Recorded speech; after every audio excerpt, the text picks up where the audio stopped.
Hi guys, welcome back to our YouTube channel Lavanya classes. ಇವಾಗ BBA first ಸೆಮ್ಮಿನ fundamental of accounting ನ start ಮಾಡೋಣ. ನೀವು ಇನ್ನ ನಮ್ಮ ಚಾನಲ್ಗೆ ಸಬ್ಸ್ಕ್ರೈಬ್ ಆಗಿಲ್ಲ ಅಂದ್ರೆ ಸಬ್ಸ್ಕ್ರೈಬ್ ಆಗಿ, ವಿಡಿಯೋ ಇಷ್ಟ ಆದ ಲೈಕ್ ಮಾಡಿ, ಶೇರ್ ಮಾಡಿ. ಇವಾಗ fundamental of accounting module 1 introduction, ಏನು ಅಕೌಂಟ್ಸ್ ಬಗ್ಗೆ ಇಂಟ್ರಡಕ್ಷನ್ ನ ಈ ಚಾಪ್ಟರ್ ಅಲ್ಲಿ ನಾವು ನೋಡೋಣ.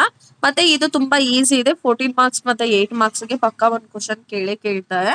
ಮತ್ತೆ ನಾನು ಸುಮ್ನೆ ಚಿಕ್ಕ ಪುಟ್ಟದ್ದೆಲ್ಲ ಮಾಡಕ್ಕೆ ಹೋಗ್ತಾ ಇಲ್ಲ, ಇಂಪಾರ್ಟೆಂಟ್ ಕ್ವಶನ್ ಮಾತ್ರ ಎಕ್ಸ್ಪ್ಲೈನ್ ಮಾಡ್ತಿರೋದು ಈ ಚಾಪ್ಟರ್ ಅಲ್ಲಿ. ಇವಾಗ first accounting definition and meaning. Definition ಮತ್ತೆ ಮೀನಿಂಗ್ ಏನಂತ ತಿಳ್ಕೊಳ್ಳೋಣ.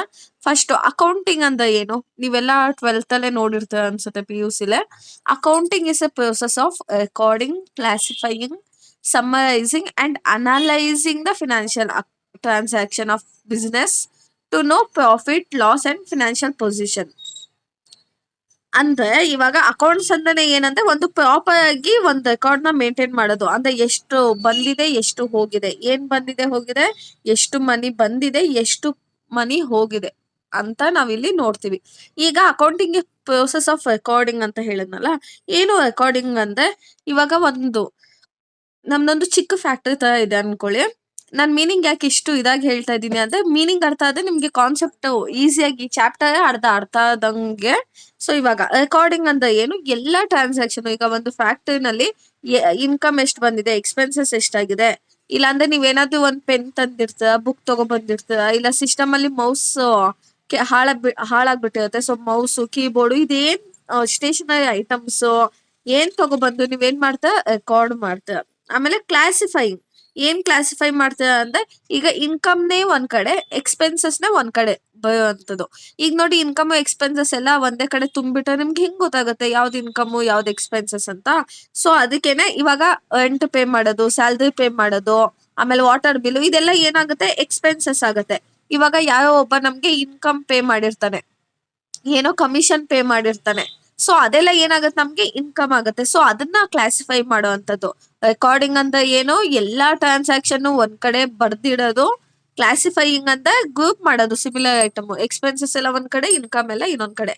ಆಮೇಲೆ ಸಮ್ಮರೈಸಿಂಗ್, ಆಮೇಲೆ ಏನ್ ಮಾಡ್ತಾನೆ, ಫಿನಾನ್ಷಿಯಲ್ ಸ್ಟೇಟ್ಮೆಂಟ್ ನ ಪ್ರಿಪೇರ್ ಮಾಡ್ತಾನೆ. ಈಗ P&L ಅಕೌಂಟ್ ಇರ್ಬೋದು, ಫಿನಾನ್ಷಿಯಲ್ ಅಕೌಂಟ್ ಇರ್ಬೋದು, ಅದನ್ನ ಪ್ರಿಪೇರ್ ಮಾಡ್ತಾನೆ. ಆಮೇಲೆ ಲಾಸ್ಟ್ ಅಲ್ಲಿ ಏನ್ ಮಾಡ್ತಾನೆ, ಅನಲೈಸ್ ಮಾಡ್ತಾನೆ. ನಮ್ಗೆ ಎಷ್ಟು ಪ್ರಾಫಿಟ್ ಈ ಸತಿ, ಈ ಇಯರ್ ನಲ್ಲಿ ನಮ್ಗೆ ಪ್ರಾಫಿಟ್ ಆಗಿದೆಯಾ, ಲಾಸ್ ಆಗಿದೆಯಾ. ಪ್ರಾಫಿಟ್ ಆಗಿದ್ದೆ ನೆಕ್ಸ್ಟ್ ಇಯರ್ ಇನ್ನ ಜಾಸ್ತಿ ಮಾಡೋಣ. ಲಾಸ್ ಆಗಿದ್ದೆ ಯಾಕೆ ಲಾಸ್ ಆಗಿದೆ, ಏನಾದ್ರೂ ವೇಸ್ಟ್ ಖರ್ಚು ಮಾಡಿದೀವ ನಾವು, ಅನ್ನೆಸೆಸರಿ ವೇಸ್ಟ್ ಖರ್ಚುಗಳಿರ್ಬೋದು, ಇಲ್ಲ ಐಟಮ್ಸ್ ನ ವೇಸ್ಟ್ ಮಾಡೋದಿರ್ಬೋದು. ಸೊ ಅಂತದ್ ಏನಾದ್ರು ಮಾಡಿದೀವ ಅಂತ ಅನಲೈಸ್ ಮಾಡ್ತಾನೆ. ಸೊ ಇದನ್ನ ನಾವ್ ಏನಂತ ಹೇಳ್ತೀವಿ, ಅಕೌಂಟಿಂಗ್ ಅಂತ ಹೇಳ್ತೀವಿ. ಆಯ್ತಾ. ಅದ್ರ ಜೊತೆಗೆ ಈಗ ಅಕೌಂಟಿಂಗ್ ಅಲ್ಲಿ ಮೇನ್ ಇಂಪಾರ್ಟೆಂಟ್, ಈ ಅಕೌಂಟ್ಸ್ ಅನ್ನೇ ನಾವ್ ಯಾಕೆ ಪ್ರಿಪೇರ್ ಮಾಡೋದು ಅಂದ್ರೆ, ಒಂದು ನಮ್ ಕಂಪನಿಲಿ ಪ್ರಾಫಿಟ್ ಆಗ್ತಿದ್ಯಾ, ಲಾಸ್ ಆಗ್ತಿದ್ಯಾ ಅಂತ ನೋಡೋದಕ್ಕಿರ್ಬೋದು.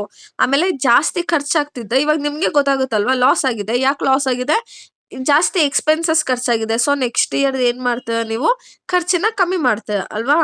ಸೊ ನಾವು ಅವಾಗ ಎಕ್ಸ್ಪೆನ್ಸಸ್ ನ ಕಮ್ಮಿ ಮಾಡ್ಬೋದು. ಆಮೇಲೆ ಡಿಸಿಷನ್ ಮೇಕಿಂಗ್ ಹೆಲ್ಪ್ ಆಗುತ್ತೆ. ಯಾವ ತರ ಡಿಸಿಷನ್, ಇವಾಗ ಪ್ರಾಫಿಟ್ ಆಗಿದೆ, ಇನ್ನ ಚೆನ್ನಾಗಿ ಇನ್ನ ಒಂದ್ 2-3 ಬ್ರಾಂಚ್ ನಾವು ಓಪನ್ ಮಾಡ್ಬೋದು. ಲಾಸ್ ಆಗಿದೆ, ಇರೋ ಬ್ರಾಂಚ್ ಅಲ್ಲೇ ಇನ್ನ ಚೆನ್ನಾಗಿ ಇನ್ನ ಒಂದ್ 4-5 ಜನಕ್ಕೆ ಕೆಲ್ಸಕ್ಕೆ ತಗೊಂಡು ಇನ್ನ ಚೆನ್ನಾಗಿ ಇಂಪ್ರೂವ್ ಮಾಡ್ಬೋದು. ನೆಕ್ಸ್ಟ್ ಇದರಿಂದ ಏನ್ ಗೊತ್ತಾಗುತ್ತೆ, ಒಂದು ಬ್ಯಾಂಕ್ ಒಂದು ರೆಕಾರ್ಡ್ ಇರುತ್ತೆ, ಮೇಂಟೈನ್ ಮಾಡ್ಬೋದು ನಾವು. ಆಮೇಲೆ ಈ ಟ್ಯಾಕ್ಸ್ ಪೇ ಮಾಡ್ತೀವಲ್ಲ, ಅವಾಗ ಪ್ರಾಪರ್ ಆಗಿ ಟ್ಯಾಕ್ಸ್ ಪೇ ಮಾಡ್ಬೋದು. ಮತ್ತೆ ಇನ್ವೆಸ್ಟರ್ಸ್ಗೆ ಅದು ಹೆಲ್ಪ್ ಆಗುತ್ತೆ. ಅರ್ಥ ಆಗ್ತಿದೆ ಅಲ್ವಾ. Accounting is a systematic way of keeping and understanding money record of a business.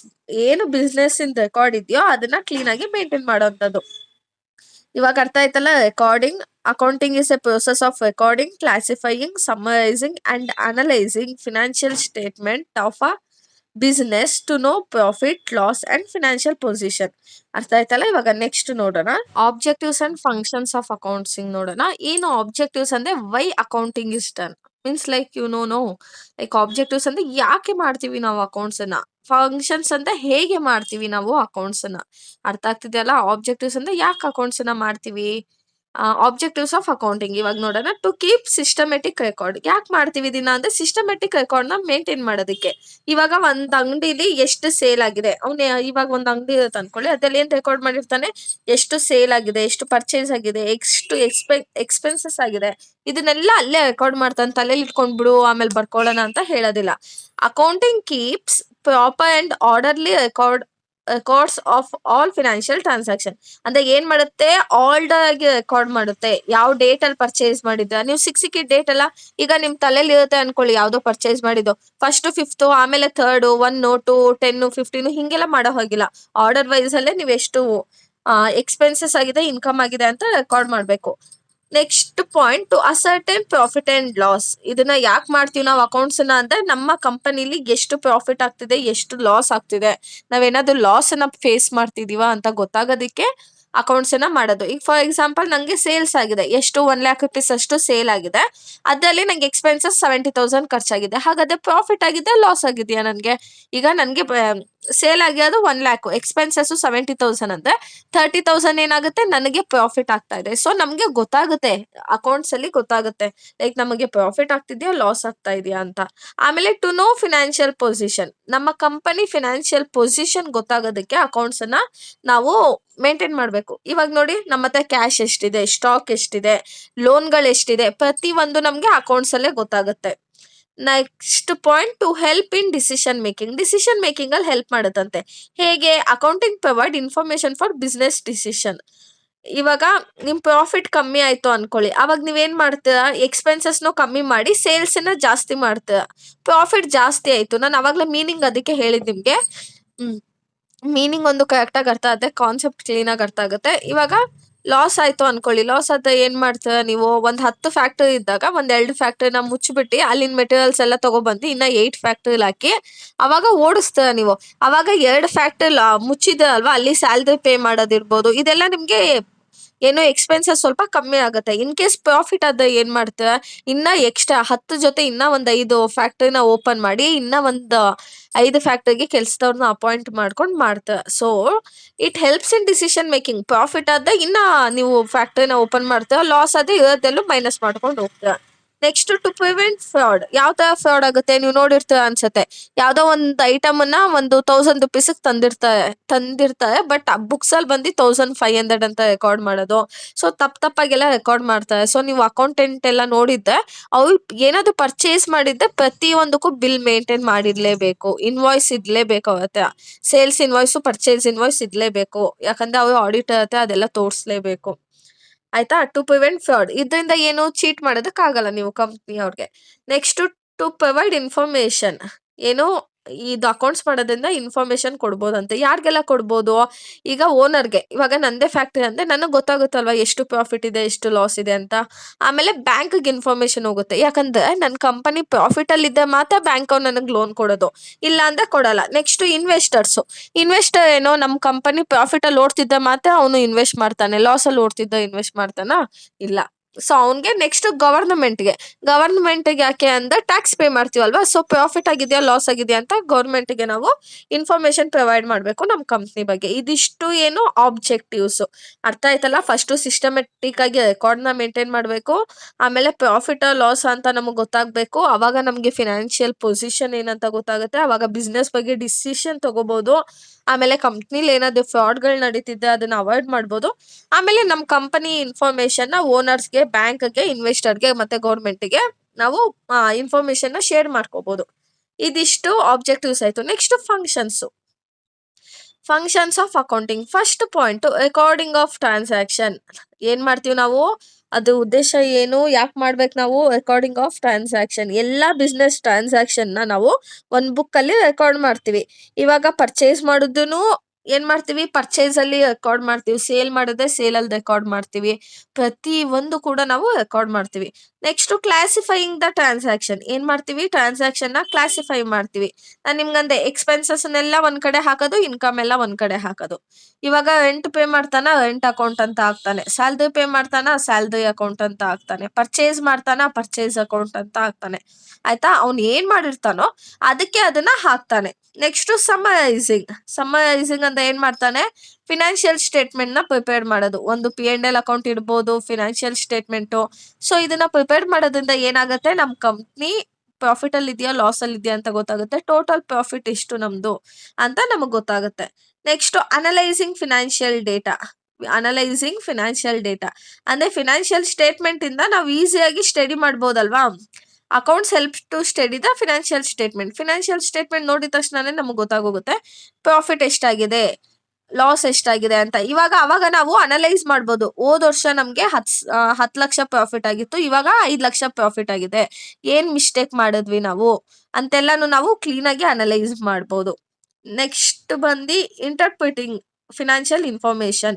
ಏನು explaining accounts data in simple terms of users. ಏನ್ ಮಾಡುತ್ತೆ, ಯಾಕೆ ಎಕ್ಸ್ಪೆನ್ಸಸ್ ಆಗಿದೆ, ಯಾಕೆ ಎಲ್ಲಿಂದ ನಮ್ಗೆ ಇನ್ಕಮ್ ಬಂತು ಅಂತ ಎಲ್ಲಾನು ಕ್ಲೀನ್ ಆಗಿ ಇನ್ಫಾರ್ಮೇಶನ್ ಪ್ರೊವೈಡ್ ಮಾಡುತ್ತೆ. ಅರ್ಥ ಆಗ್ತಿದೆಯಲ್ಲ? ಇನ್ನೊಂದ್ಸತಿ ಹೇಳ್ತೀನಿ. ಇಲ್ಲೇನ್ ಹೇಳಿದಾನೆ, explaining accounting data in simple terms for users. ಅಂದ್ರೆ ಅಕೌಂಟಿಂಗ್ ಡೇಟಾನ ಸಿಂಪಲ್ ಆಗಿ ಎಕ್ಸ್ಪ್ಲೈನ್ ಮಾಡ್ತಾನೆ. ಇವಾಗ ನಾವ್ ಒಂದು ಹೊಸ ಮಿಷಿನ್ ತಗೊಬಂದ್ವಿ 1 ಲಕ್ಷ ಕೊಟ್ಟು. ಯಾಕೆ ತಗೊಬಂದ್ವಿ ಅಂದ್ರೆ ಹಳೆ ಮಿಷಿನ್ ಕೆಟ್ಟೋಗಿತ್ತು ಅಂತ. ಸೊ ಅವನು ಪ್ರಾಪರ್ ಆಗಿ ಅಲ್ಲಿ ಏನ್ ಮಾಡ್ಬೇಕು, ಎಕ್ಸ್ಪ್ಲೈನ್ ಮಾಡ್ಬೇಕು ಎಕ್ಸ್ಪೆನ್ಸಸ್ ಯಾಕೆ ಜಾಸ್ತಿ ಆಗಿದೆ ಅಂತ. Next communicating result. Sharing accounting information with users. ಅಂದ್ರೆ ಶೇರ್ ಹೋಲ್ಡರ್ಸ್ ಜೊತೆ. ನೋಡಿ, ಆಬ್ಜೆಕ್ಟಿವ್ಸ್ ಮತ್ತೆ ಫಂಕ್ಷನ್ಸ್ ಎರಡು ಸೇಮೇ ಇದೆ. ಅದಕ್ಕೇನೆ ನಾನು ಹೇಳ್ತಿರೋದು, ಮೀನಿಂಗ್ ನ ತಿಳ್ಕೊಬಿಡಿ. ಎಕ್ಸಾಂಪಲ್ ಒಂದ್ 2-3 ನೋಡ್ಕೊಬಿಡಿ. ಅವ್ನು ಏನೇ ಕ್ವಶನ್ ಕೇಳಿ, ಈಗ ಆಬ್ಜೆಕ್ಟಿವ್ಸ್ ಕೇಳಿದ್ರು ಈಗ ಫಸ್ಟ್ ಮೀನಿಂಗ್ ಬರ್ದ್ಬಿಟ್ಟು ಆಬ್ಜೆಕ್ಟಿವ್ಸ್ಗೂ ಸೇಮ್ ಪಾಯಿಂಟ್ಸ್ ಹಾಕಿ, ಫಂಕ್ಷನ್ಸ್ ಎರಡು ಓದ್ಕೊಂಡು ಹೋಗಿರ್ತಾರೆ ಅನ್ಕೊಳ್ಳಿ. ಆಬ್ಜೆಕ್ಟಿವ್ಸ್ ಕೇಳಿದ್ರೆ ಆಬ್ಜೆಕ್ಟಿವ್ಸ್ ಫಂಕ್ಷನ್ಸ್ 2 ಪಾಯಿಂಟ್ ಹಾಕ್ಬಿಡಿ, ಫಂಕ್ಷನ್ಸ್ ಕೇಳಿದ್ರೆ ಆಬ್ಜೆಕ್ಟಿವ್ ಫಂಕ್ಷನ್ಸ್ 2 ಪಾಯಿಂಟ್ ಹಾಕ್ಬಿಡಿ. ಓಕೆನಾ? ಇದಿಷ್ಟು ಏನು objectives and functions of accounting. Accounting main aim to record business activity and provide useful financial information for decision making. ಇದು ಮೇನ್ ಉದ್ದೇಶ ಏನು, ಅಕೌಂಟ್ಸ್ ನ ರೆಕಾರ್ಡ್ ಮಾಡೋದು. ಬಿಸ್ನೆಸ್ ಅಲ್ಲಿ ಏನೇನು ಆಕ್ಟಿವಿಟಿ ಆಗುತ್ತೆ ಅದನ್ನೆಲ್ಲ ರೆಕಾರ್ಡ್ ಮಾಡ್ಬಿಟ್ಟು ಅದನ್ನ ನಾಳೆ ದಿನ ಬಿಸ್ನೆಸ್ಗೆ ಡಿಸಿಷನ್ ಮೇಕಿಂಗ್ ಅಲ್ಲಿ ಹೆಲ್ಪ್ ಆಗ್ಲಿ ಅಂತ ಶೇರ್ ಮಾಡೋದು. ಸೊ ಇದೆರಡು ಆಯ್ತಲ್ಲ. ನೆಕ್ಸ್ಟ್ ಅಕೌಂಟಿಂಗ್ ಸೈಕಲ್ ಅಂದ್ರೆ ಏನು ಅಂತ ನೋಡೋಣ. Accounting cycle is the step by step process of recording and preparing financial statement for the period. ಅಂದ್ರೆ ಇವಾಗ ಸ್ಟಾರ್ಟಿಂಗ್ ರೆಕಾರ್ಡಿಂಗ್ ಇಂದ ಹಿಡ್ದು ಲಾಸ್ಟ್ ವರ್ಗು ಏನೇನಿರುತ್ತೆ, ಲಾಸ್ಟ್ ಅಂದ್ರೆ ಕ್ಲೋಸಿಂಗ್ ಅಕೌಂಟ್ ಗಂಟ ಏನೇನ್ ಪ್ರೋಸೆಸ್ ಇರುತ್ತೆ ಅನ್ನೋದನ್ನ ನಾವು ನೋಡ್ತೀವಿ. First point identify transaction. ಏನು, ನಾವು ಫಸ್ಟ್ ಬಿಸ್ನೆಸ್ ಅಲ್ಲಿ ಯಾವ್ದಾದ್ರು ಒಂದು ಟ್ರಾನ್ಸಾಕ್ಷನ್ ಆದ್ರೆ ಫಸ್ಟ್ ಯಾವ್ದಕ್ಕಾಗಿದೆ ಅಂತ ಐಡೆಂಟಿಫೈ ಮಾಡ್ಬೇಕು. Next point record. ಏನ್ ಮಾಡ್ಬೇಕು ನಾವು, ರೆಕಾರ್ಡ್ ದ ಟ್ರಾನ್ಸಾಕ್ಷನ್. ಈಗ ನಾವು ಫಸ್ಟ್ ಏನ್ ಮಾಡಿದ್ವಿ, ಫಸ್ಟ್ ಪಾಯಿಂಟ್ ಅಲ್ಲಿ ಐಡೆಂಟಿಫೈ ಮಾಡಿದ್ವಿ, ಯಾವ್ದಕ್ಕೋ ಒಂದಕ್ಕೆ ಪೇ ಮಾಡಿದೀವಿ, ಎಷ್ಟು 10,000 ಪೇ ಮಾಡಿದೀವಿ ಅಂತ ಅನ್ಕೊಳ್ಳಿ. ಸೊ ಅದನ್ನ ಏನ್ ಮಾಡ್ತೀವಿ, ಸೆಕೆಂಡ್ ಅಲ್ಲಿ ಜರ್ನಲ್ ಅಲ್ಲಿ ನಾವು ಎಂಟ್ರಿ ಮಾಡ್ತೀವಿ. ಆಯ್ತಾ? ಜರ್ನಲ್ ಎಂಟ್ರೀಸ್ ಅಲ್ಲಿ ಏನ್ ಬರುತ್ತೆ, ಪರ್ಟಿಕ್ಯುಲರ್ LF ಡೆಬಿಟ್ ಕ್ರೆಡಿಟ್ ಬರುತ್ತಲ್ವಾ, ಜರ್ನಲ್ ಅಲ್ಲಿ ಎಂಟ್ರಿ ಮಾಡ್ತೀವಿ. ಥರ್ಡ್ ಸ್ಟೆಪ್ ಏನ್ ಮಾಡ್ತೀವಿ ಅಂದ್ರೆ ಇಂಡಿವಿಜುವಲ್ ಲೆಡ್ಜರ್ ಅಕೌಂಟ್ ಅಲ್ಲಿ ಎಂಟ್ರಿ ಮಾಡ್ತೀವಿ. Record the transaction in the individual ledger account. First ಎಲ್ಲಿ ನಮಗ್ ಖರ್ಚಾಯ್ತು ಅಂತ ನೋಡಿದ್ವಿ, ಆಮೇಲೆ ಜರ್ನಲ್ ಅಲ್ಲಿ ಮಾಡಿದ್ವಿ, ಈಗ ಲೆಡ್ಜರ್ ಬಂದಿದೀವಿ. ಲೆಡ್ಜರ್ ಹೆಂಗಿರುತ್ತೆ, ಪರ್ಟಿಕ್ಯುಲರ್ ಅಮೌಂಟ್ ಬರುತ್ತಲ್ವಾ. ಸೊ ಅದು ಕ್ರೆಡಿಟ್ ಸೈಡ್ ಹೋಗುತ್ತಾ ಡೆಬಿಟ್ ಸೈಡ್ ಹೋಗುತ್ತಾ ಅಂತ ನಾವು ಏನ್ ಮಾಡ್ತೀವಿ, ಥರ್ಡ್ ಪಾಯಿಂಟ್ ಅಲ್ಲಿ ಅಲ್ಲೂ ಎಂಟ್ರಿ ಮಾಡ್ಕೋತೀವಿ. ನೆಕ್ಸ್ಟ್ ಫೋರ್ತ್ ಪಾಯಿಂಟ್ ಅಲ್ಲಿ ಬಂದು ನಾವು ಕರೆಕ್ಟ್ ಆಗಿ ಹಾಕಿದೀವಾ, ಜನರಲ್ ಲೆಡ್ಜರ್ ಅಕೌಂಟ್ ಬ್ಯಾಲೆನ್ಸ್ ಆಗ್ತಾ ಇದೆಯಾ ಅಂತ ನೋಡಿ, ಆಮೇಲೆ ಇನ್ ಕೇಸ್ ಆಗದೆ ಇದ್ರೆ ನಾವೇ ಏನ್ ಮಾಡ್ತೀವಿ, ಅಡ್ಜಸ್ಟ್ ಮಾಡ್ತೀವಿ ಅದನ್ನ. ಅರ್ಥ ಆಗ್ತಿದೆ ಅಲ್ವಾ? ಇವಾಗ ನೋಡಿ, ರೆಂಟ್ ಪೇಡ್ 2,000 ಅಂತ ಇರುತ್ತೆ ಅನ್ಕೊಳ್ಳಿ, ಅದನ್ನ ಕ್ರೆಡಿಟ್ ಸೈಡ್ ಅಲ್ಲೋ ಡೆಬಿಟ್ ಸೈಡ್ ಅಲ್ಲೋ ಹಾಕ್ತಿವಿ. ಈಗ ಇನ್ನೊಂದ್ ಸೈಡ್ ಖಾಲಿ ಇರುತ್ತಲ್ಲ, ಅಲ್ಲಿ ಏನಂತ ತಗೊಳ್ತೀವಿ ನಾವು, ಬೈ ಬ್ಯಾಲೆನ್ಸ್ ಕ್ಯಾರಿ ಡೌನ್ ಅಂತ ತಗೊಂಡು ಆ ಅಮೌಂಟ್ ನ ಅಲ್ಲೇ ಹಾಕ್ಬಿಡ್ತೀವಿ. ನೆಕ್ಸ್ಟ್ ಪಾಯಿಂಟ್ ಅಲ್ಲಿ ಬಂದು ನಿಮ್ಗೆ ಇನ್ ಕೇಸ್ ಅಡ್ಜಸ್ಟ್ ಮಾಡಿರ್ತಾರಲ್ವಾ ಅಕೌಂಟು, ಯಾವ್ದ್ರ ಮೂಲಕ ಅಡ್ಜಸ್ಟ್ ಮಾಡ್ಬೋದಂತೆ, ಈಗ ಪ್ರಿಪೇಯ್ಡ್ ಎಕ್ಸ್ಪೆನ್ಸಸ್, ಡಿಪ್ರಿಸಿಯೇಷನ್ ಎಲ್ಲ ಆಗಿರುತ್ತಲ್ಲ, ಅದನ್ನೆಲ್ಲ ಹಾಕ್ಬಿಟ್ಟು ನಾವೇನ್ ಮಾಡ್ಬೇಕು, ಅಡ್ಜಸ್ಟ್ ಮಾಡ್ತೀವಿ ನಾವು. ಅರ್ಥ ಆಗ್ತಿದಲ್ವಾ? ಫಸ್ಟ್ ಇಂದ ಬರ್ತೀವಿ ನೋಡಿ. ಫಸ್ಟ್ ಏನ್ ಮಾಡಿದ್ವಿ ನಾವು, ಏನೋ ಐಡೆಂಟಿಫೈ ಮಾಡಿದ್ವಿ ಟ್ರಾನ್ಸಾಕ್ಷನ್ ಯಾವ್ದು ಅಂತ, ಆಮೇಲೆ ಜರ್ನಲ್ ಎಂಟ್ರಿ ಮಾಡಿದ್ವಿ, ಆಮೇಲೆ ಲೆಡ್ಜರ್ ಎಂಟ್ರಿ ಮಾಡಿದ್ವಿ, ಆಮೇಲೆ ಅಡ್ಜಸ್ಟ್ ಆಗದೆ ಅದನ್ನ ಅಡ್ಜಸ್ಟ್ ಮಾಡಿದ್ವಿ. ಆಮೇಲೆ ಏನ್ ಮಾಡ್ತೀವಿ ಅಂದ್ರೆ ಯಾವ್ದಾದ್ರು ತಪ್ಪನ್ನ ಮಾಡಿದೀವ ನಾವು, ತಪ್ಪಾಗಿ ಏನಾದ್ರು ಅಕೌಂಟ್ಸ್ ನ ಎಂಟ್ರಿ ಮಾಡಿದೀವ ಅಂತ ಐಡೆಂಟಿಫೈ ಮಾಡ್ತೀವಿ. ನೆಕ್ಸ್ಟ್ ಸ್ಟೆಪ್ ಅಲ್ಲಿ ಏನ್ ಮಾಡ್ತೀವಿ ಅಂದ್ರೆ ಅದೇನ್ ಮಿಸ್ಟೇಕ್ ಮಾಡಿರ್ತೀವಲ್ಲ ಅದನ್ನ ನಾವೇನೆ ಸರಿ ಮಾಡ್ತೀವಿ. ಅರ್ಥ ಆಗ್ತಿದೆ ಅಲ್ಲ ನಿಮ್ಗೆ? ಇವಾಗ ಯಾವ್ದೋ ಅಡ್ಜಸ್ಟ್ ಮಾಡಿದ್ವಿ, ಆಮೇಲೆ ಟ್ರಯಲ್ ಬ್ಯಾಲೆನ್ಸ್ ನ ಪ್ರಿಪೇರ್ ಮಾಡ್ತೀವಿ, ಆಮೇಲೆ ಫಿನಾನ್ಷಿಯಲ್ ಸ್ಟೇಟ್ಮೆಂಟ್ ನ ಪ್ರಿಪೇರ್ ಮಾಡ್ತೀವಿ, ಲಾಸ್ಟ್ ಅಲ್ಲಿ ಅಕೌಂಟ್ಸ್ ನ ನಾವು ಕ್ಲೋಸ್ ಮಾಡ್ತೀವಿ. ಫಸ್ಟ್ ಏನ್ ಮಾಡಿದ್ವಿ, ಐಡೆಂಟಿಫೈ ಮಾಡಿದ್ವಿ ನಾವ್ ಎಲ್ಲಿ ಪರ್ಚೇಸ್ ಮಾಡಿದ್ವಿ ಅಂತ. ಸೆಕೆಂಡ್ ಅಲ್ಲಿ ಜರ್ನಲ್ ನ ರೆಕಾರ್ಡ್ ಮಾಡಿದ್ವಿ, ಆಯ್ತಾ? ಥರ್ಡ್ ಅಲ್ಲಿ ಏನ್ ಮಾಡಿದ್ವಿ, ಲೆಡ್ಜರ್ ಅಲ್ಲಿ ನಾವು ಜರ್ನಲ್ ಅಲ್ಲಿ ಏನ್ ರೆಕಾರ್ಡ್ ಮಾಡಿದ್ವಲ್ಲ ಅದನ್ನ ಲೆಡ್ಜರ್ ಹಾಕಿದ್ವಿ. ಆಮೇಲೆ ಏನ್ ಮಾಡಿದ್ವಿ, ಬ್ಯಾಲೆನ್ಸ್ ಮಾಡಿದ್ವಿ. ಏನಾದ್ರು ಟೋಟಲ್ ಡೆಬಿಟ್ ಸೈಡ್ ಹಾಕ್ಬೇಕಾ ಕ್ರೆಡಿಟ್ ಸೈಡ್ ಹಾಕ್ಬೇಕಾ ಅಂತ ನೋಡಿ ಬ್ಯಾಲೆನ್ಸ್ ಮಾಡಿದ್ವಿ. ಆಮೇಲೆ ಟ್ರಯಲ್ ಬ್ಯಾಲೆನ್ಸ್ ಹಾಕಿದ್ವಿ. ಆಮೇಲೆ ಅಡ್ಜಸ್ಟ್ಮೆಂಟ್ ಅಂದ್ರೆ ಪ್ರಿಪೇಯ್ಡ್ ಡಿಪ್ರಿಸಿಯೇಷನ್ ಅದೇನಾದ್ರು ಇದ್ರೆ ಇಲ್ಲಿ ಆಮೇಲೆ ಏನಾದ್ರು ಡ್ಯೂ ಆಗಿರುತ್ತಲ್ಲ ಅದನ್ನೆಲ್ಲ ಫೈಂಡ್ ಔಟ್ ಮಾಡಿ ಹಾಕಿದ್ವಿ. ನೆಕ್ಸ್ಟ್ ಫಿನಾನ್ಷಿಯಲ್ ಸ್ಟೇಟ್ಮೆಂಟ್ ಅವಾಗ ಏನಾಗುತ್ತೆ ನಮ್ಗೆ ನಮ್ ಕಂಪ್ನಿ ಪ್ರಾಫಿಟ್ ಲಾಸ್ ಎಲ್ಲ ಗೊತ್ತಾಗುತ್ತೆ. So financial statement P&L account ಎಲ್ಲ ಪ್ರಿಪೇರ್ ಮಾಡ್ಕೊಂಡು ಲಾಸ್ಟ್ ಅಲ್ಲಿ ಬುಕ್ಸ್ ಕ್ಲೋಸ್ ಮಾಡಿದ್ವಿ. ಇದಿಷ್ಟೇ ಆಯ್ತಾ ಅಕೌಂಟಿಂಗ್ ಸೈಕಲ್. ಇವಾಗ ಯೂಸರ್ಸ್ ಆಫ್ ಅಕೌಂಟಿಂಗ್ ಇನ್ಫಾರ್ಮೇಶನ್ ಅಂತ ಏನು ಅಂತ ನೋಡೋಣ. ಯಾವ ಅಕೌಂಟಿಂಗ್ ಇನ್ಫಾರ್ಮೇಶನ್ ಯೂಸ್ ಮಾಡ್ಕೋತಾರೆ? Users of accounting information are the people who use financial statement to make decision. ಅಂದ್ರೆ ಫಿನಾನ್ಷಿಯಲ್ ಸ್ಟೇಟ್ಮೆಂಟ್ ನ ಇಟ್ಕೊಂಡು ಡಿಸಿಷನ್ ತಗೊಳ್ಳೋದಕ್ಕೆ ಯಾರು ಅಕೌಂಟ್ಸ್ ಯೂಸ್ ಮಾಡ್ತಾರೆ ಅಂದ್ರೆ 2 ಟೈಪ್ಸ್ ಆಗಿ ಡಿವೈಡ್ ಆಗಿದೆ. ಒಂದು ಇಂಟರ್ನಲ್ ಯೂಸರ್ಸ್, ಇನ್ನೊಂದು ಎಕ್ಸ್ಟರ್ನಲ್ ಯೂಸರ್ಸ್. ಇಂಟರ್ನಲ್ ಅಂದ್ರೆ ಒಳಗಡೆ ಯಾರು ಯೂಸ್ ಮಾಡ್ತಾರೆ ಅಂದ್ರೆ owners, next management, third point employees. 3 ಜನ ಯೂಸ್ ಮಾಡ್ತಾರೆ ಇಂಟರ್ನಲ್ ಅಲ್ಲಿ. ಓನರ್ಸ್ ಯಾಕೆ ಏನೋ ಇನ್ಫಾರ್ಮೇಶನ್ ನೋಡ್ತಾರೆ ಅಂದ್ರೆ ಅವ್ರ ಕಂಪ್ನಿನಲ್ಲಿ ಪ್ರಾಫಿಟ್ ಆಗ್ತಿದ್ಯಾ ಲಾಸ್ ಆಗ್ತಿದ್ಯಾ ಅಂತ. ಈಗ ಪ್ರಾಫಿಟ್ ಆಗ್ತಿದೆ, ನಮ್ ಕಂಪ್ನಿ ಗ್ರೋ ಆಗುತ್ತಪ್ಪ ಅಂತ ಅವರು ಇನ್ನ ಪ್ಲಾನ್ ಮಾಡ್ತಾರೆ. ಇನ್ನ ನಾನು ನಿಮ್ಗೆ ಹೇಳಿದ್ನಲ್ವಾ, ಲೈಕ್ ನೋಡಿ ಸೇಮ್ ಪಾಯಿಂಟ್ಸ್ ರಿಪೀಟ್ ಆಗುತ್ತೆ. ಅದೇ ಲಾಸ್ ಆದ್ರೆ ಏನ್ ಮಾಡ್ಬೇಕಂತ ಅವ್ರಿಗೆ ಗೊತ್ತಿರುತ್ತೆ. ಸೊ ಏನ್ ಮಾಡ್ತಾರೆ, ಕಂಪನಿ ಪ್ರಾಫಿಟ್ ಲಾಸ್ ಮತ್ತೆ ಫಿನಾನ್ಷಿಯಲ್ ಪೊಸಿಷನ್ ಹೇಗಿದೆ, ನಾವು ಇನ್ನ ಚೆನ್ನಾಗಿ ಬಿಸ್ನೆಸ್ ಮಾಡ್ತಾ ಇದೀವಾ ಇಲ್ವಾ ಅಂತ ಗೊತ್ತಾಗುತ್ತೆ. ನೆಕ್ಸ್ಟ್ ಮ್ಯಾನೇಜ್ಮೆಂಟ್ ಯಾಕೆ ನೋಡುತ್ತೆ ಅಂದ್ರೆ ಒಂದು ಕಂಪನಿ ರಿಪೋರ್ಟ್ ನೋಡಿ ಅದು ಪ್ಲಾನ್ ಮಾಡ್ಬೋದು, ಏನಂತ ಇನ್ನ ಹೇಗೆ ಡೆವಲಪ್ ಮಾಡ್ಬೋದು ಅಂತ ಪ್ಲಾನ್ ಮಾಡ್ಬೋದು. ಆಮೇಲೆ ವೇಸ್ಟ್ ಖರ್ಚುಗಳನ್ನ ಕಂಟ್ರೋಲ್ ಮಾಡೋದಿರ್ಬೋದು. ಆಮೇಲೆ ಡಿಸಿಷನ್ ಮೇಕಿಂಗ್ ಒಂಥರ ಕ್ಲೀನ್ ಆಗಿ ಡಿಸಿಷನ್ ತಗೊಳ್ತಾರೆ ಕಂಪನಿ ರಿಲೇಟೆಡ್. ಈಗ ಜಾಸ್ತಿ ಎಕ್ಸ್ಪೆನ್ಸಸ್ನೆಲ್ಲ ಕಮ್ಮಿ ಮಾಡೋದಿರ್ಬೋದು, ಇಲ್ಲ ಕಾಸ್ಟ್ಲಿ ಪ್ರಾಡಕ್ಟ್ಸ್ ಕಮ್ಮಿ ಮಾಡೋದಿರ್ಬೋದು. ಸೊ ಈ ತರ ಅವಾಯ್ಡ್ ಮಾಡಿ ಎಕ್ಸ್ಪೆನ್ಸಸ್ ಕಮ್ಮಿ ಮಾಡ್ತಾರೆ. ನೆಕ್ಸ್ಟ್ ಎಂಪ್ಲಾಯೀಸ್ ಯಾಕಪ್ಪ ಬೇಕು ಕಂಪ್ನಿ ಫಿನಾನ್ಷಿಯಲ್ ಸ್ಟೇಟ್ಮೆಂಟ್ ಅಂದ್ರೆ ಅವ್ರಿಗೆ ಜಾಬ್ ಬಗ್ಗೆ. ಇವಾಗ ನೋಡಿ, ಇಲ್ಲಿ ಈ ಕಂಪ್ನಿ ಕೆಲ್ಸಕ್ಕೆ ಬರ್ತಿದೆ ಅಂತ ಅನ್ಕೊಳ್ಳಿ. 10 ವರ್ಷದಿಂದ ಕೆಲ್ಸಕ್ಕೆ ಬರ್ತಿದೆ, ಯಾವ್ದೇ ರೀತಿ ಇನ್ಕ್ರಿಮೆಂಟ್ ಆಗಿರಲ್ಲ ನಿಮ್ಗೆ, ಮತ್ತೆ ಸ್ಯಾಲ್ರಿಲಿ ಯಾವ್ದೇ ಗ್ರೋತ್ ಇರಲ್ಲ, ಬೋನಸ್ ಇರಲ್ಲ. ಮತ್ತೆ ಯಾವಾಗ ಕೆಲ್ಸದಿಂದ, ಯಾಕಂದ್ರೆ ಕಂಪ್ನಿ ಲಾಸ್ ಅಲ್ಲಿ ನಡೀತಾ ಇದ್ರೆ ಯಾವಾಗ ಬೇಕಾದ್ರೂ ಕಂಪ್ನಿ ಮುಚ್ಚೋಗ್ಬಿಡ್ಬೋದಲ್ವಾ. ಸೊ ಏನ್ ಮಾಡ್ತಾ ಅಂದ್ರೆ ಫಸ್ಟೇ ನೋಡ್ಕೊಬಿಡ್ತಾರೆ, ಅಪ್ಪ 1-2 ವರ್ಷ ಇಲ್ಲಿ ಕೆಲಸ ಮಾಡ್ತಾ ಎಲ್ಲಾದ್ರೂ ಒಳ್ಳೆ ಕಡೆ ಸಿಕ್ಕದೆ ಚೇಂಜ್ ಮಾಡ್ಕೊಬಿಡೋಣ ಅಂತ. ಇನ್ ಕೇಸ್ ಅದೇ ಪ್ರಾಫಿಟ್ ಅಲ್ಲಿ ಓಡ್ತಾ ಇದೆ, ಸಖತ್ತಾಗಿ ಓಡ್ತಾ ಇದೆ ಕಂಪ್ನಿ, ಸುಮ್ನೆ ಅವ್ರ ಪಡೆಗೆ ಅವ್ರು ಕೆಲಸ ಮಾಡ್ತಾರೆ. ಪ್ರಾಫಿಟ್ ಅಲ್ಲಿ ಇದೆ ಅಂತ ಗೊತ್ತಾದ್ರೆ, ಲಾಸ್ ಅಲ್ಲಿ ಇದೆ ಅಂತ ಗೊತ್ತಾದ್ರೆ ಏನ್ ಮಾಡ್ತಾರೆ, ಬೇರೆ ಕಡೆ ಕೆಲಸ ಹುಡ್ಕೊಳ್ಳೋ ಪ್ಲಾನ್ ಸ್ಟಾರ್ಟ್ ಮಾಡ್ತಾರೆ. ಇಂಟರ್ನಲ್ ಗೊತ್ತಾಯ್ತಲ್ಲ, ಓನರ್ಸ್, ಮ್ಯಾನೇಜ್ಮೆಂಟ್ ಅಂಡ್ ಎಂಪ್ಲಾಯೀಸ್ 3 ಜನ ಇಂಟರ್ನಲ್ ಅಲ್ಲಿ ನೋಡೋದು. ಎಕ್ಸ್ಟರ್ನಲ್ ಹೊರಗ್ನವ್ರು ಯಾವ ಸ್ಟೇಟ್ಮೆಂಟ್ ನೋಡ್ತಾರೆ ಅಂದ್ರೆ ಇನ್ವೆಸ್ಟರ್ಸ್ ಯಾಕೆ ಸ್ಟೇಟ್ಮೆಂಟ್ ನೋಡ್ಬೇಕು ಅಂತ, ಫಿನಾನ್ಷಿಯಲ್ ಸ್ಟೇಟ್ಮೆಂಟ್ ಯಾಕಂದ್ರೆ ಅವ್ರಿಗೆ ಗೊತ್ತಾಗ್ಬೇಕು. ಈಗ ಅವನು 10 ಕೋಟಿ ಇನ್ವೆಸ್ಟ್ ಮಾಡ್ತಿದ್ದಾನೆ ಅಂದ್ರೆ ಅವ್ನಿಗೆ ಗೊತ್ತಿರ್ಬೇಕಲ್ವಾ ರಿಟರ್ನ್ಸ್ ಬರುತ್ತಾ ಇಲ್ವಾ ಅಂತ. ರಿಟರ್ನ್ಸ್ ಬಂದ್ರೆ ತಾನೇ ಅವ್ನು ಇನ್ವೆಸ್ಟ್ ಮಾಡೋದು. ಇನ್ ಕೇಸ್ ಬರಲ್ಲ, ಲಾಸ್ ಅಲ್ಲಿ ಇದೆ ಅಂದ್ರೆ ಅವನಲ್ಲಿ ಇನ್ವೆಸ್ಟ್ ಮಾಡ್ತಾನೆ, ಇನ್ವೆಸ್ಟ್ ಮಾಡೋದಕ್ಕೆ ಹೋಗಲ್ಲ. Next bank and financial institution bank ಕೂಡ ಸ್ಟೇಟ್ಮೆಂಟ್ ನೋಡುತ್ತೆ. ಯಾಕೆ ಅಂದ್ರೆ ಅವ್ರಿಗೂ ಇವನು ಪೇ ಮಾಡ್ಬೇಕಲ್ವಾ, ಮತ್ತೆ ಅವರು ಅಷ್ಟೇನೆ ಲೋನ್ ಸ್ಯಾಂಕ್ಷನ್ ಮಾಡ್ಬೇಕಾ ಬೇಡವಾ ಅಂತ ಡಿಸೈಡ್ ಮಾಡೋದೆ ಒಂದು ಫಿನಾನ್ಷಿಯಲ್ ಸ್ಟೇಟ್ಮೆಂಟ್ ಮೇಲೆ. ಯಾಕಂದ್ರೆ ಇವನ್ ಫುಲ್ಲು ಪ್ರಾಫಿಟ್ ಇಲ್ಲ, ಬರೀ 1 ಲಕ್ಷ ಪ್ರಾಫಿಟ್ ಬರ್ತಾ ಇದೆ ಅಂದ್ರೆ ಎಲ್ಲಾನು ಅವ್ರು ಕೊಡಕ್ಕೆ ಹೋಗಲ್ಲ ಲೋನು. ಯಾಕಂದ್ರೆ ಇನ್ ಕೇಸ್ 1 ಲಕ್ಷ ಪ್ರಾಫಿಟ್ ಬರ್ತಿದ್ಯಾ ಅಂದ್ರೆ ಲೋನ್ ಅಮೌಂಟ್ ರೆಡ್ಯೂಸ್ ಮಾಡ್ತಾರೆ. ನಿಮ್ಗೊಂದು 5 ಕೋಟಿ ಬೇಕು ಅಂದ್ರೆ 5 ಕೋಟಿ ರೇಂಜ್ ಅಲ್ಲಿ ನಿಮ್ ಕಂಪ್ನಿ ಓಡ್ತಾ ಇರ್ಬೇಕು, ನಿಮ್ ಕಂಪ್ನಿನೇ ನೋಡಿ ತಾನೇ ಕೊಡೋದವ್ರು. ನೆಕ್ಸ್ಟ್ ಗವರ್ಮೆಂಟ್ ಅಲ್ಲಿ ಯಾರು ಚೆಕ್ ಮಾಡೋದು ನಿಮ್ ಪ್ರಾಫಿಟ್ ಅಂದ್ರೆ ಇನ್ಕಮ್ ಟ್ಯಾಕ್ಸ್ ಡಿಪಾರ್ಟ್ಮೆಂಟ್ ಅವರು ಏನ್ ಮಾಡ್ತಾರೆ, ನಿಮ್ಮ ಪ್ರಾಫಿಟ್ ಚೆಕ್ ಮಾಡಿ ಅದೇ ಬೇಸಿಸ್ ಮೇಲೆ ನಿಮ್ಗೆ ಟ್ಯಾಕ್ಸ್ ಅಪ್ಲೈ ಮಾಡೋದು. ನೆಕ್ಸ್ಟ್ ಕಸ್ಟಮರ್ಸ್ ಯಾಕೆ ಅಂದ್ರೆ ಅವ್ರಿಗೆ ಗೊತ್ತಾಗ್ಬೇಕಲ್ವಾ. ಇವಾಗ ನೀವೇನೋ ಒಂದು ಮ್ಯಾನುಫ್ಯಾಕ್ಚರ್ ಮಾಡ್ತಿರ್ತೀರ ಅನ್ಕೊಳ್ಳಿ, ಅವರು ಯೂಸ್ ಮಾಡ್ಬೇಕಂದ್ರೆ ಫಸ್ಟ್ ತಿಳ್ಕೊಬೇಕು ನಿಮ್ ಕಂಪ್ನಿ ಹೇಗಿದೆ, ಒಂಥರ ಸ್ಟ್ಯಾಂಡರ್ಡ್ ಆಗಿದ್ಯಾ ಏನು ಅಂತ ಗೊತ್ತಾಗ್ಬೇಕಲ್ವಾ. ಸೊ ಇದು ಎಕ್ಸ್ಟರ್ನಲ್, ಅರ್ಥ ಆಯ್ತಲ್ವಾ. ಯಾವ್ದು ಇಂಟರ್ನಲ್ ಅಲ್ಲಿ ಯಾವ್ದು ಓನರ್ಸ್, ಮ್ಯಾನೇಜ್ಮೆಂಟ್, ಎಂಪ್ಲಾಯೀಸ್. ಎಕ್ಸ್ಟರ್ನಲ್ ಅಲ್ಲಿ ಇನ್ವೆಸ್ಟರ್ಸ್, ಸಪ್ಲೈಯರ್ಸ್ ಪಾಯಿಂಟ್ ಬಿಟ್ಟೆ ಅನ್ಸುತ್ತೆ. ಸಪ್ಲೈಯರ್ಸ್ ಕೂಡ ಫಿನಾನ್ಷಿಯಲ್ ಸ್ಟೇಟ್ಮೆಂಟ್ ನೋಡ್ತಾರೆ.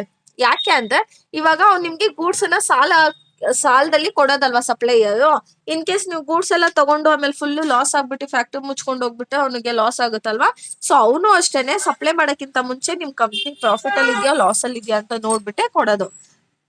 ಸಪ್ಲೈಯರ್ಸ್, ಆಮೇಲೆ ಬ್ಯಾಂಕು, ಗವರ್ನಮೆಂಟ್, ಕಸ್ಟಮರ್ಸ್. ಸೊ ಇದು ಇಂಟರ್ನಲ್, ಎಕ್ಸ್ಟರ್ನಲ್. ಅಂದ್ರೆ ನಾನು ಏನ್ ಪಾಯಿಂಟ್ಸ್ ಹೇಳಿದೀನೋ ಅದೇ ಬರಬೇಕಂತ ಏನಿಲ್ಲ. ಓನ್ ಪಾಯಿಂಟ್ಸ್ ಬರೋದು ಖಂಡಿತವಾಗ್ಲೂ 100% ನಿಮ್ಗೇನು ಮಾರ್ಕ್ಸ್ ಕೊಟ್ಟೆ ಕೊಡ್ತಾರೆ. ಆಫ್ ಅಕೌಂಟ್ಸ್ ಏನೇನ್ ಲಿಮಿಟೇಷನ್ಸ್ ಇದೆ ಅಂತ ನೋಡೋಣ. ಅಕೌಂಟಿಂಗ್ ಅಲ್ಲಿ ಕೋರ್ಟ್ಸ್ ಓನ್ಲಿ ಮಾನಿಟರ್ ಟ್ರಾನ್ಸಾಕ್ಷನ್ ಏನ್ ಹೇಳ್ತಿದ್ದಾರೆ, ಬರೀ ಮಾನಿಟರ್ ದುಡ್ಡಿಗೆ ಸಂಬಂಧಪಟ್ಟಿದ್ದ ಟ್ರಾನ್ಸಾಕ್ಷನ್ ನ ಮಾತ್ರ ಅಕೌಂಟ್ಸ್ ಅಲ್ಲಿ ಎಂಟರ್ ಮಾಡ್ತಾರೆ ಅಂತ ಹೇಳ್ತಿದ್ದಾರೆ. ಯಾಕೆ ಅಂತ ಹೇಳ್ತಿರೋದು ಜಸ್ಟ್ ದುಡ್ಡಿನ ರಿಲೇಟೆಡ್ ಮಾತ್ರ ಎಂಟ್ರಿ ಮಾಡ್ತಿದ್ದಾರೆ. ಅದೇ ಒಂದು ಸ್ಕಿಲ್ಡ್ ಎಂಪ್ಲಾಯಿ ಬಗ್ಗೆನೋ ಇಲ್ಲ ಕಸ್ಟಮರ್ಸ್ ರಿಲೇಶನ್ಶಿಪ್ ಬಗ್ಗೆನೋ ಯಾವ್ದನ್ನು ಬ್ಯಾಲೆನ್ಸ್ ಶೀಟ್ ಅಲ್ಲೋ P&L ಅಕೌಂಟ್ ಅಲ್ಲೋ ಎಲ್ಲೂ ಮೆನ್ಷನ್ ಮಾಡ್ತಾ ಇಲ್ಲ ಅಂತ ಹೇಳ್ತಾರೆ. ನೆಕ್ಸ್ಟ್ ಇಗ್ನೋರ್ ಕ್ವಾಲಿಟೇಟಿವ್ ಫ್ಯಾಕ್ಟರ್ಸ್ ಅಂದ್ರೆ ಈಗ ಹಾರ್ಡ್ ವರ್ಕಿಂಗ್ ಎಂಪ್ಲಾಯೀಸ್ ನ ಬ್ಯಾಲೆನ್ಸ್ ಶೀಟ್ ಅಲ್ಲಿ ಯಾಕೆ ತೋರಿಸ್ತಾ ಇಲ್ಲ ಅಂತ ಕೊಟ್ಟಿದ್ದಾರೆ. ಬೇಸ್ಡ್ ಆನ್ ಹಿಸ್ಟಾರಿಕಲ್ ಕಾಸ್ಟ್ ಅಂದ್ರೆ ಇವಾಗ ನಾವು ಏನ್ ಅಸೆಟ್ ಅಲ್ಲಿ ಏನ್ ಎಂಟ್ರಿ ಮಾಡಿರ್ತೀವಿ, ಲ್ಯಾಂಡ್ ನ 1 lakh ರುಪೀಸ್ಗೆ ಪರ್ಚೇಸ್ ಮಾಡಿರ್ತೀವಿ. ಅದೇ ಲ್ಯಾಂಡ್ ವ್ಯಾಲ್ಯೂ 5 lakh rupees ಆಗಿರುತ್ತೆ. ಅದ್ರ ಬ್ಯಾಲೆನ್ಸ್ ಶೀಟ್ ಅಲ್ಲಿ ಏನ್ ಗೊತ್ತಾ, ಇನ್ನ 1 lakh ತೋರಿಸ್ತಾ ಇರುತ್ತೆ. Next affect by personal judgement ಅಂದ್ರೆ ಈಗ ಏನಾದ್ರು ಒಂದು ಮಿಷಿನರಿ ಏನಾದ್ರು ಡಿಪ್ರಿಸಿಯೇಷನ್ ಆಗ್ತಿದ್ರೆ ಪ್ರಾಫಿಟೇ ಡಿಫರೆಂಟ್ ಆಗಿ ತೋರ್ಸುತ್ತೆ. ಅಂದ್ರೆ accounts involves estimates and opinions of accounts not fully accurate. ಅಂದ್ರೆ ಫುಲ್ಲಿ ಅಕ್ಯುರೇಟ್ ಆಗಿರಲ್ಲ, ಸಮ್ ಟೈಮ್ಸ್ ಅದರಿಂದನೂ ಮಿಸ್ಟೇಕ್ಸ್ ಆಗಿರುತ್ತೆ. ಇನ್ ಕೇಸ್ 1000 ಎಂಟ್ರಿ ಮಾಡಕ್ ಹೋಗಿ ನೀವು 100ನ ಎಂಟ್ರಿ ಮಾಡಿದ್ರೆ ಅದು ಫೈನಲ್ ರಿಸಲ್ಟ್ ಮೇಲೆ ಅಫೆಕ್ಟ್ ಆಗುತ್ತೆ. Next does not show future position. ಏನು ಅಕೌಂಟ್ಸ್ ಅಲ್ಲಿ ನಾವು ಪಾಸ್ಟ್ ಅಂದ್ರೆ ಹೋದ್ ವರ್ಷದ ರೆಕಾರ್ಡ್ಸ್ ಅನ್ನ ನೋಡ್ತೀವಿ ಹೊರ್ತು ಫ್ಯೂಚರ್ದು ನೋಡಲ್ಲ. ನಾವು ಹೇಗ್ ಗ್ಯಾರಂಟಿ ಆಗಿ ಹೇಳಕ್ಕಾಗುತ್ತೆ, ಈಗ ಲಾಸ್ಟ್ ಇಯರ್ 10 lakh ಪ್ರಾಫಿಟ್ ಆಗಿದೆ ಅಂದ್ರೆ ಈ ಇಯರ್ ಕೂಡ ಹೇಗ್ 10 lakh ಪ್ರಾಫಿಟ್ ಆಗುತ್ತೆ ಅಂತ ಹಿಂಗೆ ನಾವು ಅಕ್ಯುರೇಟ್ ಆಗಿ ಹೇಳಕ್ಕಾಗುತ್ತೆ. ಇವಾಗ ಕೋವಿಡ್ ಟೈಮ್ ಅಲ್ಲಿ ಎಲ್ಲಾ ಬಿಸ್ನೆಸ್ ಒಂದೇ ಸತಿ ಬಿದ್ದೋಯ್ತು ಆಯ್ತಾ. ಸೊ ನಾವು ಅಕ್ಯುರೇಟ್ ಆಗಿ ಹೇಳೋದಕ್ಕಾಗತ್ತಾ? ನೆಕ್ಸ್ಟ್ ಏನ್ ಬರುತ್ತೋ ಏನಿಲ್ವೋ ಅದನ್ನ ನಮಗ್ ಗೊತ್ತಿಲ್ಲ. ಬಟ್ ಹಂಗಂತ ನಾವು ಅಕ್ಯುರೇಟ್ ಆಗಿ ಹೇಳಕ್ಕಾಗಲ್ಲ ಮುಂದಿನ ವರ್ಷನೂ ಇದೇ ತರ ಪ್ರಾಫಿಟ್ ಆಗುತ್ತೆ ಅಂತ. ನೆಕ್ಸ್ಟ್ ಆಮೇಲೆ ಇನ್ಫ್ಲೂಯೆನ್ಸಸ್ ಆಫ್ ಅಕೌಂಟಿಂಗ್ ಪಾಲಿಸೀಸ್. ಈಗ ಫಿಫೋ ಮಾಡಿದ್ದೇನೆ ಒಂದ್ ಆನ್ಸರ್ ಬರುತ್ತೆ. Same amount, same profit, same loss ಎಲ್ಲ ತಗೊಂಡು ಫಿಫೋ ಮೆಥಡ್ ಮಾಡಿದ್ದೇನೆ ಒಂದ್ ಆನ್ಸರ್, ಲಿಫೋ ಮೆಥಡ್ ಮಾಡಿದ್ದೇನೆ ಒಂದ್ ಆನ್ಸರ್ ಬರುತ್ತಲ್ವಾ. ಸೊ ಇದೆಲ್ಲ ಏನು ಲಿಮಿಟೇಷನ್ಸ್. ಇವಾಗ ಲಾಸ್ಟ್ ಕಾನ್ಸೆಪ್ಟ್ ಒಂದೇ ಒಂದಿದೆ. ಇವಾಗ last concept accounting concept and accounting conventions ನ ನೋಡೋಣ. ಫಸ್ಟ್ ಅಕೌಂಟಿಂಗ್ ಕಾನ್ಸೆಪ್ಟ್ ಅಂದ್ರೆ ಏನು ಅಂತ ನೋಡೋಣ. ಬೇಸಿಕ್ ರೂಲ್ಸ್ ಆಫ್ ಅಕೌಂಟಿಂಗ್ ನ ನಾವು ಅಕೌಂಟಿಂಗ್ ಕಾನ್ಸೆಪ್ಟ್ ಅಲ್ಲಿ ನೋಡ್ತೀವಿ. ಏನು ಫಸ್ಟ್ ಬಿಸ್ನೆಸ್ ಎಂಟಿಟಿ ಕಾನ್ಸೆಪ್ಟ್ ನ ನಾವ್ ಇಟ್ಕೋಬೇಕು. ಇವಾಗ ನಂದೊಂದು ಕಂಪ್ನಿ ಇದೆ ಅಂತ ಅನ್ಕೊಳ್ಳಿ. ನಾನು ಏನ್ ಮಾಡಿರ್ತೀನಿ ಅಂತ ಏನಾದ್ರು ಪರ್ಚೇಸ್ ಮಾಡಿರ್ತೀನಿ ಆಯ್ತಾ. ಒಂದ್ 10,000 ರೂಪಾಯಿಗೆ ಹೋಗ್ಬಿಟ್ಟು ಶಾಪಿಂಗ್ ಮಾಡ್ಕೊಬರ್ತೀನಿ. ಆ ಶಾಪಿಂಗು ನನ್ನ ಪರ್ಸನಲ್ ಪರ್ಪಸ್ಗೆ ಮಾಡಿರ್ತೀನಿ. ಸೊ ಅದನ್ನ ನಾನು ಯಾವ್ದೋ ಬುಕ್ಸ್ ಅಲ್ಲಿ ಎಂಟ್ರಿ ಮಾಡೋ ಹಾಗಿಲ್ಲ. ಪರ್ಸನಲ್ ಸೆಪರೇಟು ಮತ್ತೆ ಬಿಸ್ನೆಸ್ ಸೆಪರೇಟ್ ಅಂತಾನೆ ಟ್ರೀಟ್ ಮಾಡ್ಬೇಕು. ನೆಕ್ಸ್ಟ್ ಮನಿ ಮೆಷರ್ಮೆಂಟ್ ಕಾನ್ಸೆಪ್ಟ್. ಓನ್ಲಿ ಟ್ರಾನ್ಸಾಕ್ಷನ್ ನ ಮಾತ್ರ ನಾವು ಮೆಷರ್ ಮಾಡ್ಬೇಕು, ಏನನ್ನು ಮೆಷರ್ ಮಾಡಬಾರ್ದು. ಇವಾಗ ನೋಡಿ ನನ್ಗೆ ಪ್ರಾಫಿಟ್ 10,000 ಬಂತು ಅಂತ ನಾನು ಅಲ್ಲಿ ಟ್ರಾನ್ಸಾಕ್ಷನ್ ಅಲ್ಲಿ ಹಾಕ್ತೀನಿ ಹೊರ್ತು 10 lakh rupees ಬಂತು ಅಂತ ಹಾಕ್ತೀನಿ. ಅದೇ ಆ 10 lakh rupees ಅರ್ನ್ ಮಾಡೋದಕ್ಕೆ ಎಷ್ಟು ಜನ ಎಫರ್ಟ್ಸ್ ಹಾಕಿದ ಅನ್ನೋದನ್ನ ನಾನು ಎಲ್ಲೂ ಮೆನ್ಷನ್ ಮಾಡೋದಿಲ್ಲ. ನೆಕ್ಸ್ಟ್ ಗೋಯಿಂಗ್ ಕನ್ಸರ್ನ್ ಕಾನ್ಸೆಪ್ಟ್ ಅಂದ್ರೆ ಈಗ ಒಂದು ಮಿಷಿನರಿನ ಪರ್ಚೇಸ್ ಮಾಡ್ತೀನಿ ಆಯ್ತಾ. ಒಂದ್ 5 ಲಕ್ಷ ಕೊಟ್ಟು ಮಿಷಿನ್ಸ್ ನ ಪರ್ಚೇಸ್ ಮಾಡ್ತೀನಿ. ಯಾಕಂದ್ರೆ ನಂಗೆ ಗೊತ್ತು 5 ಲಕ್ಷ ಇಲ್ಲಿ ಇನ್ವೆಸ್ಟ್ ಮಾಡ್ತಿದ್ದೀನಿ ಅಂದ್ರೆ ಈ ಮಿಷಿನ್ 10 ವರ್ಷ ನನಗ್ ಬಾಳಿಕೆ ಬರುತ್ತೆ ಅಂತ. ನೆಕ್ಸ್ಟ್ ಕಾಸ್ಟ್ ಕಾನ್ಸೆಪ್ಟ್ ಅಂದ್ರೆ ಅಸೆಟ್ ನ ನಾವು ಯಾವ ರೇಟ್ ಅಲ್ಲಿ ಪರ್ಚೇಸ್ ಮಾಡಿರ್ತೀವೋ ಅದೇ ರೇಟ್ ನ ಹಾಕಿರ್ತೀವಿ. ಈಗ ನಾನ್ ನಿಮ್ಗೆ ಅವಾಗ್ಲೇ ಹೇಳ್ದೆ ಲ್ಯಾಂಡ್ ರೇಟ್ 1 lakh rupees ನಾವು ಪರ್ಚೇಸ್ ಮಾಡಿರ್ತೀವಿ. ಇವಾಗ 5 lakh ಆಗಿರುತ್ತೆ. ಬಟ್ ಏನು ಬುಕ್ಸ್ ಅಲ್ಲಿ 1 lakh ಅಂತಾನೆ ಇರುತ್ತೆ. ನೆಕ್ಸ್ಟ್ ಡ್ಯೂಯಲ್ ಆಸ್ಪೆಕ್ಟ್ ಅಂದ್ರೆ ಈಗ ಫರ್ನಿಚರ್ ನ ಪರ್ಚೇಸ್ ಮಾಡಿದ್ರೆ ನೀವು, ಸೊ 2 ಎಂಟ್ರಿ ಪಾಸ್ ಆಗುತ್ತೆ. ಏನು ಯಾವ ತರ ಅಂದ್ರೆ ಈಗ ಫರ್ನಿಚರ್ ಬರ್ತಾ ಇದೆ, ಕ್ಯಾಶ್ ಹೋಗ್ತಾ ಇದೆ ಅಲ್ವಾ. ಫರ್ನಿಚರ್ ಏನದು ಥಿಂಗ್ ಅಲ್ವಾ, ಯಾವ ಅಕೌಂಟ್ ಆಗುತ್ತೆ ಅದು ರಿಯಲ್ ಅಕೌಂಟ್ ಆಗುತ್ತೆ. ಸೊ 2 ಎಂಟ್ರಿನ ನಾವು ಜರ್ನಲ್ ಅಲ್ಲಿ ಪಾಸ್ ಮಾಡ್ತೀವಿ. ನೆಕ್ಸ್ಟ್ ಅಕೌಂಟಿಂಗ್ ಪೀರಿಯಡ್ ಕಾನ್ಸೆಪ್ಟ್ ಅಂದ್ರೆ ನಾವು ಅಕೌಂಟ್ಸ್ ನ ನೋಡ್ಬೇಕು ಅಂದ್ರೆ ನಾವು ಈಗ 10 ವರ್ಷಕ್ಕೊಂದ್ಸತಿ ಯಾಕೆ ನಮ್ ಪ್ರಾಫಿಟ್ ನ ಚೆಕ್ ಮಾಡಲ್ಲ, ವರ್ಷಕ್ಕೊಂದ್ಸತಿ ಯಾಕೆ ಪ್ರಾಫಿಟ್ ನ ಚೆಕ್ ಮಾಡ್ತೀವಿ ಅಂದ್ರೆ ನಮ್ ಕಂಪನಿ ನೆಕ್ಸ್ಟ್ ಇಯರ್ಗೆ ನಾವು ಕಂಟಿನ್ಯೂ ಮಾಡ್ಕೊಂಡು ಹೋಗ್ಬೇಕಾ ಇಲ್ಲ ಕ್ಲೋಸ್ ಮಾಡ್ಬೇಕಾ. ಇಲ್ಲಾಂದ್ರೆ ಈಗ ಪ್ರಾಫಿಟ್ ಆಗ್ತಾ ಇದ್ದೆ ನಾವು ನೆಕ್ಸ್ಟ್ ಇಯರ್ ಇನ್ನೊಂದ್ ಬ್ರಾಂಚ್ ಎಲ್ಲಾದ್ರೂ ಓಪನ್ ಮಾಡ್ಬೇಕಾ, ಇನ್ನೊಂದ್ ಏನಾದ್ರು ಫ್ರಾಂಚೈಸಿಸ್ ಕೊಡ್ಬೋದಾ ಅಂತ ನೋಡ್ಕೊಳ್ಳೋದಕ್ಕೆ ಆಯ್ತಾ. Next revenue recognised concept. ಏನ್ ರೆವೆನ್ಯೂ ರೆಕಗ್ನೈಸ್ಡ್ ಕಾನ್ಸೆಪ್ಟ್ ಅಂದ್ರೆ income is recorded when earned. ಇವಾಗ ನೋಡಿ ಇನ್ಕಮ್ ನಾವ್ ಯಾವಾಗ ಅರ್ನ್ ಮಾಡ್ತೀವೋ ಅವಾಗೆ ರೆಕಾರ್ಡ್ ಮಾಡೋದು. ಅದೇ ಇವಾಗ ನಾನು ಸೇಲ್ ಮಾಡಿರ್ತೀನಿ ಅನ್ಕೊಳ್ಳಿ ಏನೋ ಒಂದ್ ಗೂಡ್ಸು, ಅವ್ನು ನನ್ಗೆ 3 ಮಂತ್ ಆದ್ಮೇಲೆ ಪೇ ಮಾಡ್ತಾನೆ. ಅವ್ನು ಪೇ ಮಾಡೋ ಗಂಟ ನಾನು ಅಲ್ಲಿ ಎಂಟ್ರಿ ಮಾಡದೆ ಇರಕ್ಕಾಗಲ್ಲ. ಸೊ ಏನ್ ಮಾಡ್ತೀನಿ, ನಾನು ಸೇಲ್ ಮಾಡಿದ ತಕ್ಷಣ ಅಲ್ಲಿ ಸೇಲ್ ಅಂತ ಹಾಕ್ಬಿಡ್ತೀನಿ. ಆಯ್ತಾ? ಸೊ ಇದಿಷ್ಟು ಏನಾಗುತ್ತೆ ಅಕೌಂಟಿಂಗ್ ಕಾನ್ಸೆಪ್ಟ್ಸ್ ಆಗುತ್ತೆ. Next accounting conventions, consistency conventions ಏನಂದ್ರೆ same accounting method are followed every year. ಇವಾಗ ನೋಡಿ ಏನು 10 ವರ್ಷ ಆದ್ರೂ ಸೇಮ್ ಅದೇನ್ ರೂಲ್ಸ್ ಅಂಡ್ ರೆಗ್ಯುಲೇಷನ್ಸ್ ಇರುತ್ತೋ, ಏನ್ ಮೆಥಡ್ಸ್ ಇರುತ್ತೋ ಅದನ್ನೇ ಫಾಲೋ ಮಾಡ್ಕೊಂಡು ಹೋಗ್ತೀವಿ. ಕನ್ವೆನ್ಷನ್ ಇದಾಯ್ತಲ್ಲ. ಮೆಟೆ ಮೆಟೀರಿಯಲ್ ಕನ್ವೆನ್ಷನ್. ಏನ್ ಮೆಟೀರಿಯಲ್ ಕನ್ವೆನ್ಷನ್ ಅಂದ್ರೆ ಒಂದು ಸ್ಮಾಲ್ ಪೆನ್ ತಗೊಬಂದು ನಾವ್ ಅಲ್ಲಿ ಎಂಟ್ರಿ ಮಾಡ್ಬೇಕು. ಅಂದ್ರೆ ಮಿಸ್ ಮಾಡೋ ಹಾಗಿಲ್ಲ. ಅಯ್ಯೋ ಬಿಡು 10 ಪೆನ್ ಅಲ್ವಾ ಅಂತ ಬಿಡೋ ಹಾಗಿಲ್ಲ. Important items are shown clearly, small items may be ignored. ಕೆಲವೊಂದ್ಸತಿ ಏನಂದ್ರೆ ತುಂಬಾ ಚಿಕ್ಕ ಐಟಮ್ಸ್, ಇವಾಗ ಬಲ್ಕ್ ಆಗಿ ಆರ್ಡರ್ ಮಾಡಿದಾಗ ಏನೋ ಒಂದು 10-20 ರೂಪಾಯಿದು ಇರುತ್ತಲ್ಲ, ಅದನ್ನ ಇಗ್ನೋರ್ ಮಾಡ್ಬಿಡ್ಬೋದು. Next full disclosure convention. All information must be shown. ಅಂದ್ರೆ ಏನು, ನೀವ್ ಎಷ್ಟು ಲೋನ್ ತಗೊಂಡಿದ್ದೀರಾ, ಇನ್ವೆಸ್ಟರ್ಸ್ ಎಷ್ಟು ಇನ್ವೆಸ್ಟ್ ಮಾಡಿದ್ದಾರೆ, ಪ್ರತಿ ಒಂದನ್ನು ಕೂಡ ನೀವೇನು ಅಲ್ಲಿ ತೋರ್ಸಿರ್ಬೇಕು. ಕಾನ್ಸೆಪ್ಟ್ ಅಂದ್ರೆ ಏನು, ಬೇಸಿಕ್ ರೂಲ್ಸ್ ಅಂಡ್ ರೆಗ್ಯುಲೇಷನ್ಸ್ ಅಂತ, ಕನ್ವೆನ್ಷನ್ಸ್ ಅಂದ್ರೆ ಕಾಮನ್ ಪ್ರಾಕ್ಟೀಸಸ್, ಅದು ನೀವು ಮಾಡ್ಲೇಬೇಕು ಅಂತ. ಇದು ಲಾಸ್ಟ್ ಕಾನ್ಸೆಪ್ಟ್ ಅಂದ್ರೆ ಫಸ್ಟ್ ಚಾಪ್ಟರ್ ಅಲ್ಲಿ ಇದು ವೈಂಡ್ ಅಪ್ ಆಗುತ್ತೆ ಇಲ್ಲೇನೆ. ಇದಿಷ್ಟು ಇಂಪಾರ್ಟೆಂಟ್ ಕ್ವಶನ್ಸ್. ವಿಡಿಯೋ ಇಷ್ಟ ಆದ್ರೆ ಲೈಕ್ ಮಾಡಿ, ಶೇರ್ ಮಾಡಿ. Keep watching guys. Thank you.